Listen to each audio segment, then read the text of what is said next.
तो next episode की शुरुआत यहाँ बिल्कुल उसी सीन से शुरू होती है जहाँ मिस टांग वुटोंग बेहोश हो चुकी थी। यूहो उसे होश में लाने की कोशिश कर रहा था लेकिन इसका कोई फायदा नहीं। जो सब देखकर तो यूहो बेचारा काफी जरा परेशान हो गया, लेकिन टियानमिंग उसे समझाते हुए कहता है कि फिक्र मत करो, मिस टांग वुटोंग की बॉडी में कोई भी प्रॉब्लम नहीं दिख रही। लगता है कि जो भी प्रॉब्लम है वो उसके स्पिरिचुअल सी में बिलोंग करती होगी। जो सुनकर यूहो को याद आया कि टांग वुटोंग के स्पिरिचुअल सी में उसने किसी की शैडो सील देखी थी जो कि किसी और की नहीं बल्कि टांग सेंग की है और वो काफी जरा पावरफुल थी। यूहो को भी इस बात का एहसास है, इसीलिए वो परेशान होती है। अपने मन में कहता है कि अगर टांग वुटोंग को कोई स्पिरिचुअल प्रॉब्लम है तो इसका मतलब मास्टर जुआन या फिर कोई भी उसकी मदद नहीं कर पाएगा। अब मैं क्या करूँ? तभी अचानक यूहो को मास्टर न्यू की वो पोटली याद आती है जो कि मिस टांग वुटोंग ने यूहो को दी थी और उसको बताया था कि ये मेरे अंकल ने दी है जिस पर मेरे फादर का सील लगा हुआ है। मेरे अंकल्स के हिसाब से ये पोटली मुझे तुम्हें देनी होगी जो कि सही वक्त आने पर तुम इस्तेमाल करोगे। यूहो ये सब याद करते हुए कहता है कि कहीं ऐसा तो नहीं कि मास्टर न्यू को पहले से ही मालूम था कि टांग वुटोंग के साथ क्या गलत चल रहा है। शायद उस पोटली के अंदर ऐसा कुछ होगा जिसका इस्तेमाल करते हुए हम लोग टांग वुटोंग की मदद कर सके। ये सब सोचते हुए यूहो ने फौरन से वो पोटली ओपन करने की कोशिश करी, लेकिन इस पोटली पर लगा हुआ सील बहुत ही ज्यादा स्ट्रॉन्ग था जिसकी वजह से यूहो उसे ओपन नहीं कर पाता।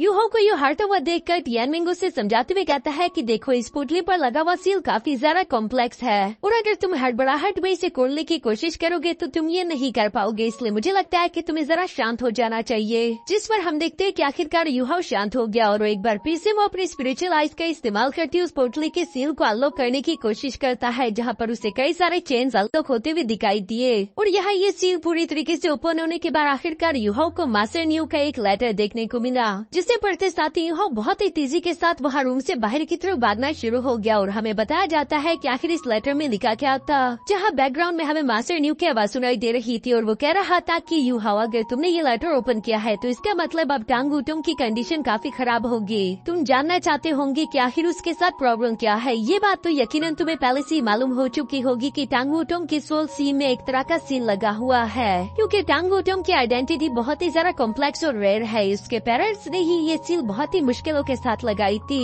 तुम्हें तो याद ही होगा कि टांग वुटोंग ने तुमसे कहा था कि वो हाउटियान सेक्ट के फॉरबिडन एरिया में जा रही है ताकि वो अपने लिए एक सोल रिंग हासिल कर सके, लेकिन अगर सही से कहूँ तो ये उसे की अपनी सोल रिंग थी जो कि वो वापस ले रही है उसकी हर एक सोल रिंग की करंट लिमिट एक्सीड कर चुकी, यानी कि टांग वुटोंग की हर एक ओरिजिनल सोल रिंग ही काफी ज्यादा पावरफुल है और इसी वजह से उसके पेरेंट्स उसकी स्पिरिट को प्रोटेक्ट करना चाहते थे, जिसके लिए टांग वुटोंग के पेरेंट्स ने मिलकर उसके सोल सी में बहुत ही मुश्किलों के साथ एक सील लगाया था जो कि उसे बचा रहा है। लेकिन पिछली दफा जब टांग वुटोंग ने अपने 5th सोल रिंग हासिल करी उसके बाद मैंने महसूस किया कि वो सील थोड़ी सी कमजोर हो चुकी, जिसे हम लोग चाहकर भी वापस ही ठीक नहीं कर सकते। इस सील को ठीक करने का सिर्फ एक ही तरीका है जिस तरीके के बारे में हम लोगों को टांग वुटोंग के फादर ने बताया था और उस तरीके के मुताबिक हमें एक हर्ब की जरूरत है जिस फेरी हर्ब का इस्तेमाल करते हुए हम लोग टांग वुटोंग के सील को दोबारा से खुद ब खुद रिकवर कर सकेंगे और टांग वुटोंग की जान पर आने वाला खतरा भी कम हो जाएगा। ये फेरी हर्ब तुम्हें सनसेट फॉरेस्ट के अंदर मिलेगा जो कि टियानहुन एम्पायर के अंदर मौजूद है और जिस जगह पर ये ट्रेजर मिलेगा उसे कहते हैं आइस एंड फायर आइज। यूहो ये सारा लेटर और मैप को देखने के बाद फौरन टियानहुन एम्पायर की तरफ भागता हुआ रवाना हो गया था जहाँ रास्ते में मिस वांग काइनीर भी यूहो को जाता हुआ देख लेती है, इसीलिए वो फौरन से यूहो का नाम चिल्लाते उसके पीछे आ गई जहाँ पर वो सवाल करते हुए कहती है कि यूहो आखिर तुम इतनी तेजी के साथ कहाँ जा रहे हो। जो सुनकर यूहो जवाब देते हुए कहता है कि फिलहाल मैं सीढ़ी से बाहर जा रहा हूँ और वो जगह काफी ज्यादा खतरनाक है, तुम्हें मेरे पीछे आने की कोई जरूरत नहीं। अगर तुम्हें मुझसे कोई काम है तो इंतजार करो जब तक मैं वापस न आ जाऊँ। यूहो यहाँ पर वांग काइनीर को अपना पीछा करने से मना करता है, लेकिन दूसरी तरफ वांग काइनीर तो अपने मन में कहती है कि आखिर यूहो ये सब कर क्या रहा है। वो अचानक से सीढ़ी को छोड़कर बाहर जाना चाहता है और वो मुझे बता भी नहीं रहा कि आखिर कहाँ, इसलिए वो दोबारा से यूहो के पीछे पड़ गई और यूहो भी इस बार गुस्सा होते हुए कहता है कि वांग काइनीर मैंने कहा ना तुमसे रुक जाओ, मेरा वक्त जाया हो रहा है, मुझे यहाँ से जाना होगा इससे पहले कि मैं कुछ गलत कर दूँ। वांग काइनीर यूहो का ये गुस्सा देखकर सवाल करते हुए कहती है कि यूहो आखिर तुम्हें क्या हो चुका है, तुम कर क्या रहे हो। जिस पर यूहो सिंपल जवाब देते हुए कहता है कि मुझे किसी को बचाना है। ये सुनकर वांग काइनीर समझ गई थी कि क्या तुम टांग वुटोंग की बात कर रहे हो। यूहो उसे हाँ में जवाब देता है जिस पर वांग काइनीर कहती है कि हाँ मैं समझ ही गई थी कि सिर्फ तुम्हारी इस परेशानी की वजह वही लड़की हो सकती है, तुम्हें इतना ज्यादा बेचैन मैंने किसी और के लिए नहीं देखा। जिस पर यूहो जवाब देते हुए कहता है कि मैं टांग वुटोंग से प्यार करता हूँ और मैंने उससे वादा किया था कि चाहे कुछ भी हो जाए मैं अपनी जान को दाव पर लगा दूंगा, लेकिन मैं उस पर आज भी आने नहीं दूंगा। लेकिन यहाँ एक जगह तुम गलत हो क्योंकि अगर यहाँ पर टांग वुटोंग के अलावा मेरा कोई दूसरा दोस्त भी होता तो शायद उसके लिए मैं सेम डिसीजन लेता, क्योंकि मैं अपने दोस्तों के साथ वफादार हूँ और मैं उनसे प्यार करता हूँ, इवन अगर कभी तुम्हारी जान भी खतरे में आ गई तो तुम्हारे लिए भी मैं यही सब करूंगा। जो कहती यूहाओ वहाँ से आगे की तरफ बढ़ने ही वाला था, तभी अचानक वांग काई ने थोड़ी देर सोचने के बाद यूहाओ से कहती है कि रुक जाओ, मैं भी तुम्हारे साथ चलूंगी। वैसे भी तुम मुझे मना नहीं कर सकते, तुम ही तो कहते हो कि मैं भी तुम्हारी दोस्त हूँ और दोस्तों का फर्ज होता है एक दूसरे की मदद करना। जो सुनकर यूहाओ के पास अब बहस करने के लिए ज्यादा समय नहीं बचा था, इसलिए वो वांग काई को भी अपने साथ चलने की इजाजत दे देता है। दूसरी तरफ सीन शिफ्ट होकर मास्टर न्यू और मास्टर टाइटियान पर आ जाता है, जो कि बोर्ड गेम खेल रहे थे। तभी अचानक उन्हें एहसास हो गया कि यूहाओ ने वो बैग ओपन कर लिया है, यानी कि टांग वुटोंग की सील पूरी तरीके से लूज हो चुकी है। अब सिर्फ यूहाओ ही है जो कि उसकी मदद कर सकेगा। दूसरी तरफ मास्टर टाइटियान को तो काफी जरा फिक्र हो रही थी। वो मास्टर न्यूटियन से कहता है कि यूहाओ की कल्टीवेशन लेवल अभी के लिए काफी जरा लो है। क्या आपको नहीं लगता कि यूहाओ के लिए वो जगह काफी जरा खतरनाक होगी? जो सुनकर मास्टर न्यूटियन जवाब देते हुए कहते हैं कि अब तीर कमान से निकल जा चुका, जो कि लौट कर वापस नहीं आ सकता। अभी हमें सिर्फ यूहाओ पर भरोसा करना होगा, उसके अलावा हम लोग कुछ नहीं कर सकते। इसके बाद हम लोगों को नेक्स्ट डे मॉर्निंग का सीन दिखाया जाता है, जहाँ पर हम देखते हैं कि यूहाओ और वांग काई बिना रुके लगातार सफर करते हुए आखिरकार अपने एम्पायर से बाहर टियानहुन एम्पायर तक पहुँच चुके थे। वांग काई और यूहाओ बेचारे दोनों ही काफी जरा थक चुके थे। दोनों ने नींद भी नहीं करे, लेकिन इसके बावजूद भी हार नहीं मानते। तभी अचानक वांग काई यहाँ पर यूहाओ से सवाल करते हुए पूछती है कि आखिर हम लोगों की मंजिल कहाँ पर है, जिस पर यूहाओ जवाब देते हुए कहता है कि हम लोगों को टियानहुन एम्पायर के सनसेट फॉरेस्ट की तरफ जाना होगा। जो कहती है ये लोग और भी तेजी के साथ आगे की तरफ बढ़ने शुरू हो गए। पीछे की तरफ सीन शिफ्ट होकर यहाँ टांग वुटोंग पर आ जाता है, जिसकी हालत काफी जरा खराब दिखाई दे रही थी, लेकिन उसके बाकी के सब दोस्त भी उसके पास मौजूद थे। विजय बीवी दूसरी तरफ परेशान होते हुए कहते हैं कि आखिर ऐसे सिचुएशन में इस वक्त यूहाओ चला कहाँ गया। तभी अचानक ज़्याओ तेजी के साथ कमरे में भाग कर आती है, जो कि बताती है कि मुझे सब कुछ मालूम हो गया। यूहाओ और वांग काई पता नहीं क्यों लेकिन सिटी से बाहर जा चुके हैं। कल रात शेक एकेडमी के गार्ड्स ने खुद उन्हें देखा है। जो सुनकर तो सब लोग ही हैरान हो गए थे, क्योंकि किसी को भी इसकी वजह मालूम नहीं। दूसरी तरफ सीन शिफ्ट होकर यहाँ यूहाओ और वांग काई पर आ गया, जो कि टियानयुन एम्पायर में बिना वेरिफिकेशन के फौरन अंदर घुस गए। इसी वजह से हम देखते हैं कि वहाँ के गार्ड्स फौरन इन लोगों के पीछे पड़ गए, जिनकी लीडर यहाँ पर कहती है कि रुक जाओ, तुम लोग जो भी हो फौरन नीचे उतरो, तुम लोगों को पहले अपनी आइडेंटिटी वेरीफाई करवानी होगी। तुम लोग इसी तरह से टियानयुन एम्पायर में इंटर नहीं हो सकते। यहाँ जो लड़की ये सब कह रही थी, उस लड़की को यूहाओ ने पहचान लिया, जिसका नाम मिजुई था। ये एक बार पहले टियानयुन एम्पायर के प्रिंसेस के साथ स्टारडो फॉरेस्ट आई थी, जहाँ पर यूहाओ और उसके दोस्तों ने इन लोगों की मदद करी थी। पर फिलहाल यूहाओ के पास इतना ज्यादा समय नहीं था कि वो उसे कुछ भी समझा सके, इसलिए हम देखते हैं कि यूहाओ ने मिजू और उसके साथियों को रोकने के लिए फौरन अपने मेंटल अटैक से उन पर हमला कर दिया, जिसे महसूस करके मिजू और उसके साथी फौरन अपनी जगह पर रुक गए। मिजू अपने सर को पकड़ते हुए कहती है कि आखिर ये किस्सा की मेंटल पावर थी। दूसरी तरफ यूहाओ गुस्सा होकर उन्हें जवाब देते हुए कहता है कि मेरा पीछा मत करो, मेरे पास समझाने के लिए वक्त नहीं, वरना बाद में तुम लोग ये कम्प्लेन नहीं कर सकते कि मैंने तुम लोगों को चोट पहुंचाई। यहाँ यूहाओ की आवाज सुनकर दूसरी तरफ आखिरकार मिजू भी उसे पहचान गई थी। वो अपने मन में कहती है कि कहीं ये वही तो नहीं। तभी अचानक उनका एक गार्ड कहता है कि मैम अगर आप कहे तो हम आगे पहले से खबर भिजवा दे, हमारे अगले पोस्ट के सोल्जर उन्हें पकड़ लेंगे। जो सुनकर मिजू जवाब देते हुए कहती है कि नहीं, इन लोगों को जाने दो, ये हमारे दोस्त है, इन लोगों ने एक बार हमारी मदद करी थी। हो चुके यहाँ मिजू और उसके सिपाही यूहाओ और वांग काई को फॉलो नहीं करते, इसलिए वो लोग ट्रैवल करते करते आखिरकार यहाँ सनसेट फॉरेस्ट तक पहुँच चुके थे। जहाँ मैप देखने पर यूहाओ वांग काई को बताता है कि हम लोगों को इस सनसेट फॉरेस्ट के बिल्कुल कोर हार्ट में जाना होगा। वहीं पर हमें वो फेरी हार्ट मिलेगा जो कि टांग वुटोंग की मदद कर सकता है। यहाँ ये सारी बातें सुनकर वांग काई यूहाओ से कहती है कि पता नहीं क्यों मुझे लग रहा है कि यहाँ पर कुछ न कुछ तो गड़बड़ है। जो सुनकर यूहाओ सनसेट फॉरेस्ट के अंदर देखने की कोशिश करता है और अचानक से उसे मालूम हो गया था कि अंदर की तरफ तो काफी जरा खतरनाक पॉइजन मौजूद है, जो कि इन लोगों को इफेक्ट कर सकता था। इसलिए ये दोनों फौरन उड़ते हुए आसमान में आ गए। जहाँ से देखते हुए मिस वांग काई कहती है कि ये जंगल पूरी तरीके से पॉइजनियस मैग्मा से भरा पड़ा है, शायद इसी वजह से हम लोगों को यहाँ पर कोई बीज भी दिखाई नहीं दे रहा। और फिलहाल तो हम लोग जंगल के बाहर मौजूद है, इसलिए यहाँ पर पॉइजनियस मैग्मा भी कम है, लेकिन जैसे जैसे हम जंगल के अंदर की तरफ जाएंगे इस पॉइजन की तादाद और भी जरा खतरनाक होती जाएगी। दूसरी तरफ यूहाओ भी इस बात को अच्छे से समझता था कि हाँ, वांग काई बिल्कुल ठीक कह रही है। मैं महसूस कर सकता हूँ कि इस जंगल की गहराई में तो पॉइजनियस मैग्मा का पूरा की पूरा पहाड़ होगा, जिसे तो हम लोग उड़ते हुए पार नहीं कर पाएंगे। और साथ ही साथ मेरी बॉडी भी इतनी ज्यादा ताकतवर नहीं कि वो इतने खतरनाक पॉइजन को झेल सके।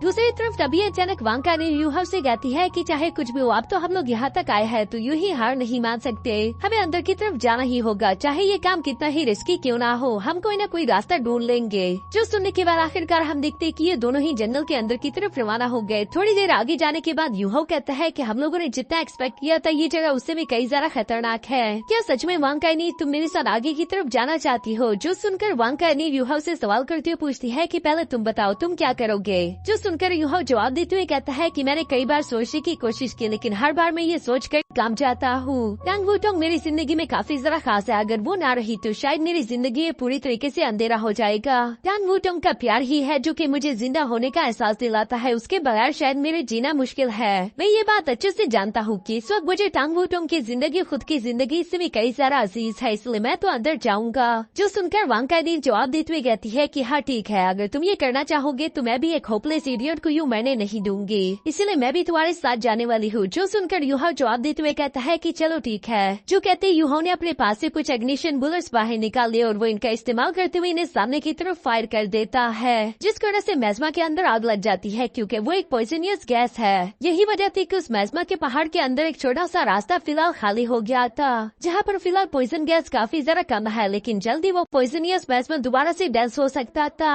इसीलिए यूहो अपने फ्लाइंग सोल गाइडेंस को फुल थ्रस्टर पर ऑन करते हुए तीसी के साथ यहाँ सेंट्रल कोर की तरफ रवाना हो गया, जो कि जंगल के बीचों बीच सेंटर में मौजूद है। वांग काइनिर भी यहाँ यूहो के साथ थी। यूहो महसूस करता है कि पॉइजनियस मेज़मा दोबारा से इन लोगों के करीब आ रहा था, इसलिए हम देखते हैं कि उसने फौरन अपने पास से एक शील्डिंग सोल गाइडेंस वेपन बाहर निकाल लिया, जो शील्ड इन लोगों को यहाँ पर प्रोटेक्ट कर रही थी। लेकिन दूसरी तरफ ये पॉइजनियस मेज़मा काफी जरा खतरनाक है, जिसके सामने कोई भी सोल गाइडेंस वेपन टिक नहीं सकता। इसीलिए ये लोग जैसे जैसे आगे की तरफ बढ़ते जा रहे थे, वहाँ पर पॉइजनियस मेज़मा भी दोबारा से डांस हो रहा है, जो कि सोल गाइडेंस शील्ड को ब्रेक कर रहा था। जो देखकर वांग काइनिर यहाँ पर यूहो से कहती है कि यूहो जल्दी करो, इससे पहले कि वो पॉइजन अंदर की तरफ इंटर हो जाए। जिस पर हम देखते हैं कि यूहो ने अपनी रफ्तार और भी ज्यादा इंक्रीज कर दी थी, क्योंकि वो किसी भी हाल में यहाँ पर हार नहीं सकता। पर दूसरी तरफ यूहो का यहाँ फ्लाइंग सोल गाइडेंस इतनी ज्यादा थ्रस्ट पावर इस्तेमाल करने की वजह से ओवरलोड हो जाता है, यानी कि अब यूहो उड़ नहीं पाएगा। इसी वजह से हम देखते हैं कि वांग काइनिर फौरन से आगे की तरफ बढ़ते हुए यहाँ यूहो का हाथ पकड़ चुकी, क्योंकि अब उसी की बारी थी रफ्तार बढ़ाने की। इसके बाद हम देखते हैं कि ये लोग यहाँ पर आगे की तरफ बढ़ते हुए ऑलमोस्ट आधे रास्ते तक पहुँच चुके थे। तभी अचानक इन लोगों को अपने नीचे कुछ पॉइजनियस प्लांट दिखाई देते हैं, जिन्हें देखकर वांग काइनिर समझ गई थी और वो यूहो को बताती है कि यही वो प्लांट्स है जो कि सनसेट फॉरेस्ट में ये पॉइजनियस मेज़मा फैला रही है। इस पॉइजन की वजह यही प्लांट्स है, जिसे तो टच करना भी काफी जरा खतरनाक होगा। दूसरी तरफ यहाँ ये लोग इससे पहले कि सनसेट फॉरेस्ट के हर तक पहुँच पाते, तभी अचानक हम देखते हैं कि यहाँ पर इन लोगों की शील्ड टूटना शुरू हो गई, जो कि बुरी तरीके से बिखर रहा था। लेकिन सिर्फ यही नहीं, तभी अचानक वहाँ पर वांग काइनिर का भी फ्लाइंग सोल गाइडेंस काम करना बंद कर चुका। ये लोग सिर्फ कोर पोर्टल से कुछ कदम ही दूर थे, लेकिन अब ये लोग तेजी के साथ नीचे की तरफ गिरने वाले हैं। इन लोगों के पास बचने का कोई रास्ता नहीं दिखाई दे रहा। तभी दूसरी तरफ गिरते हुए वांग काइनिर यूहो से कहती है कि यही सही वक्त है, तुम्हें अब उस म्यूटेंट वुल्फ सोलबोर्न प्लान का इस्तेमाल करना ही होगा। जो कहती है हम लोगों को पास के कुछ घंटों पहले का सीन दिखाया जाता है, जहाँ पर हमें दिखाया गया कि वांग काइनिर ने यूहो को म्यूटेंट वुल्फ का सोलबोर्न दे दिया, जिसे लेकर वो यूहो से कहती है कि इसे जल्द से जल्द एब्सॉर्ब कर लो, क्योंकि आगे आने वाली प्रॉब्लम में शायद ये हमारे काम आए। क्योंकि इस म्यूटेंट वुल्फ सोलबोर्न की ये खासियत है कि ये यूजर को टेलीपोर्ट होने की एबिलिटी देता है। कोई भी यूजर 10 मीटर तक टेलीपोर्ट कर पाएगा।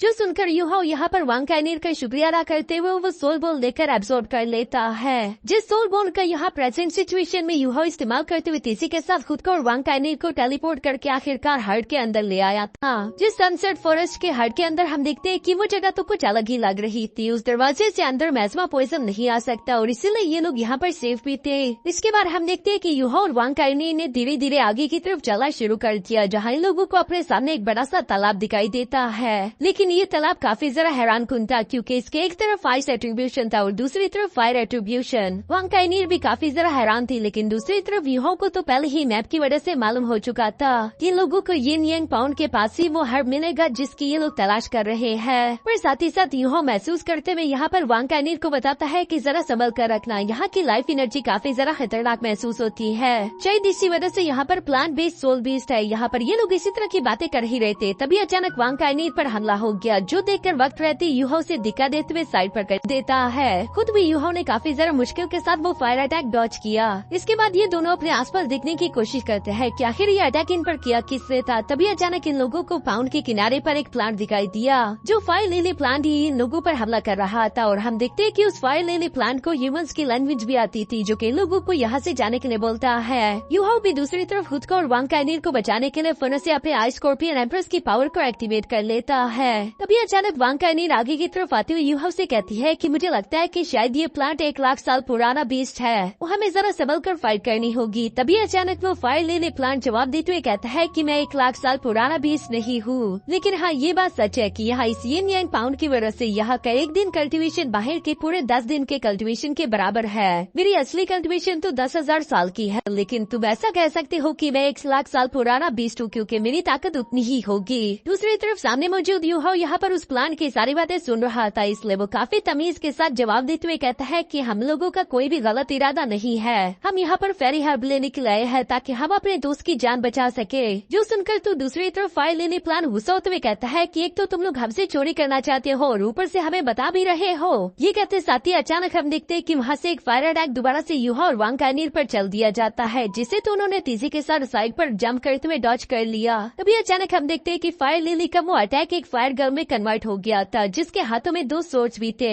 ये देखकर यूहो समझ गया था कि अब इन लोगों के पास फाइट करने के अलावा कोई रास्ता नहीं, इसलिए वो वांग कायनीर से कहता है कि चलो मिलकर इससे फाइट करते हैं। तभी अचानक सामने की तरफ से उस फायर गर्ल ने भी इन लोगों पर हमला करने के लिए जंप कर दिया था, जो देखकर यूहा अपने आईसेट स्कॉर्पियन एम्प्रेस की पावर का इस्तेमाल करते हुए फनोड उस फायर गर्ल को वहीं पर फ्रीज कर देता है। क्योंकि इसी मौके का फायदा उठाते हुए वांग कायनीर तेजी के साथ आगे की तरफ बढ़ते हुए यहाँ फायर गर्ल पर हमला करने के लिए जा ही रही थी, लेकिन तब तक फायर गर्ल खुद को आजाद कराते हुए तेजी के साथ वहाँ से पीछे हटने लगी, जो करके उसे लग रहा था कि शायद उसके पीछे इस वक्त सिर्फ वांग कायनीर ही है। लेकिन तभी अचानक हम देखते हैं कि यूहा ने दोबारा से उससे म्यूटेंट वुल्फ सोल बोन का इस्तेमाल करते हुए खुद को टेलीपोर्ट कर दिया था, जहाँ वो तेजी के साथ फायर गर्ल के सामने आ जाता है। अब यहाँ दोनों तरफ से फायर गर्ल पर हमला होने लगा, इसलिए वो बहुत ही मुश्किल के साथ इन दोनों के हमलों को रास्ते में ब्लॉक कर चुकी। साथ ही वो गोल घूमते हुए इन दोनों को हिट करके पीछे भी हटा देती है, जहाँ पर पीछे हटते हुए यूहो कहता है कि बस बहुत हुआ, मेरे पास यहाँ जाया करने के लिए वक्त नहीं। जो कहती है उससे अपने सोल गाइडेंस वेपन बाहर निकाल लेते और एक फुल पावर एनर्जी बीम का इस्तेमाल करते हुए फायर गर्ल पर हमला कर देता है।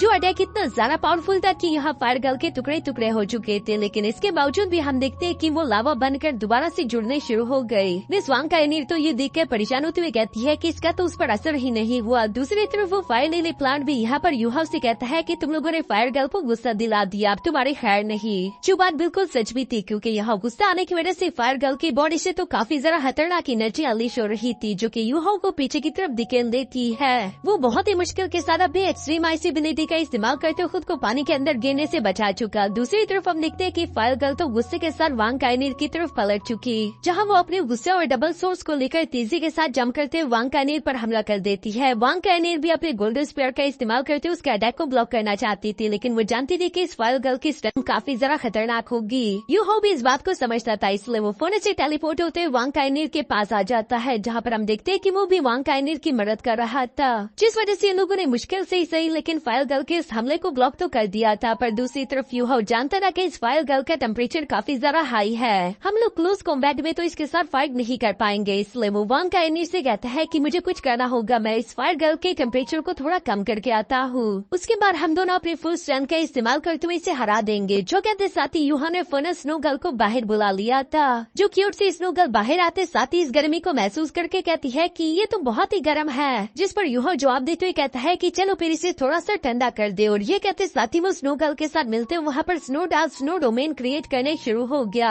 जिसकी वजह से चारों तरफ एक्सट्रीमली आइस कोल्ड एनर्जी बहना शुरू हो जाती है। फायर गर्ल की फायर एनर्जी भी इस डोमेन की वजह से कम हो रही थी और वो समझ चुकी थी कि उसे यहाँ से थोड़ा सा दूर जाना होगा, वरना ये उसके लिए काफी ज्यादा खतरनाक हो सकता है। यही सोचते हुए फायर गर्ल जैसे ही पीछे की तरफ हटने लगी, तभी अचानक हम देखते हैं कि वांग कायनीर तो पहले से वहाँ पर अपने गोल्डन स्पेयर को लेकर तैयार खड़ी है, जो कि फौरन से जंप करते हुए अपने मल्टीपल गोल्डन स्पेयर का यूज करके आखिरकार फायर गर्ल को हिट करते हुए जमीन पर गिरा चुकी। यूहा और वांग कायनीर को लग रहा था कि शायद आखिरकार उन लोगों ने फायर गर्ल को हरा दिया, पर तभी अचानक हम देखते हैं कि फायर गर्ल तो एक बार फिर से रिवाइव होते हुए गुस्से के साथ भड़कने शुरू हो जाती है, जहाँ इस बार उसकी बॉडी से निकलने वाली एनर्जी पहले से 2 गुना ज्यादा खतरनाक थी। और इसी के साथ हमारा ये एपिसोड यहीं पर खत्म हो गया।